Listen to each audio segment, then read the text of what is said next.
Hello guys, ഇന്ന് നാട്ടിലോട്ട് വന്നൊരു വ്ളോഗാണ്. ഞങ്ങൾ കാലത്തുള്ള ട്രെയിനിൻ്റെ ടിക്കറ്റാണ് ബുക്ക് ചെയ്തത്. അതുകൊണ്ട് തന്നെ വെളുപ്പിനെ തന്നെ ഹോസ്റ്റലിൽ നിന്ന് ഇറങ്ങിയിട്ടുണ്ടായിരുന്നു. ഊബർ ബുക്ക് ചെയ്താണ് ഞങ്ങൾ റെയിൽവേ സ്റ്റേഷനിലോട്ട് പോയത്. ഇപ്പം LPGയുടെ ക്ഷാമം ഉള്ളതുകൊണ്ട് തന്നെ ഒരുവിധ എല്ലാ കോളേജസിനും ലീവാണ്. സോ റഷ് ഒഴിവാക്കാൻ വേണ്ടിയിട്ട് ഞങ്ങൾ തൽക്കാൽ ടിക്കറ്റ് എടുത്തിട്ടാണ് പോയത്.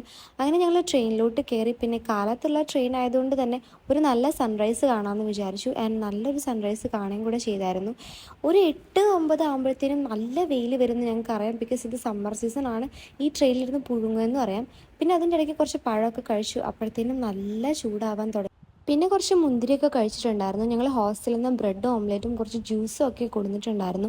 അതൊക്കെ കഴിക്കുകയും ചെയ്തു. പക്ഷെ അതൊക്കെ വീഡിയോ എടുക്കാനായിട്ട് വിട്ടുപോയി. പിന്നെ കുറച്ച് ബിസ്ക്കറ്റും കപ്പലണ്ടിയൊക്കെ കഴിച്ചു. അപ്പോഴത്തേനും ഉച്ചയായി, നല്ല വെയിലായി, ട്രെയിനിലിരിക്കാൻ പറ്റാത്ത അവസ്ഥയായി തുടങ്ങി.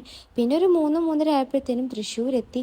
അങ്ങനെ പിന്നെ ഫ്രണ്ട്സിൻ്റെ അടുത്തും എല്ലാവരുടെ അടുത്തും ബായൊക്കെ പറഞ്ഞ് ഞാൻ നേരെ സ്റ്റേഷനിൽ നിന്ന് പുറത്തോട്ട് ഇറങ്ങി. നല്ല ചൂടാണ് ഇവിടെ. അങ്ങനെ പിന്നെ നേരെ വീട്ടിലോട്ട് വിട്ടു.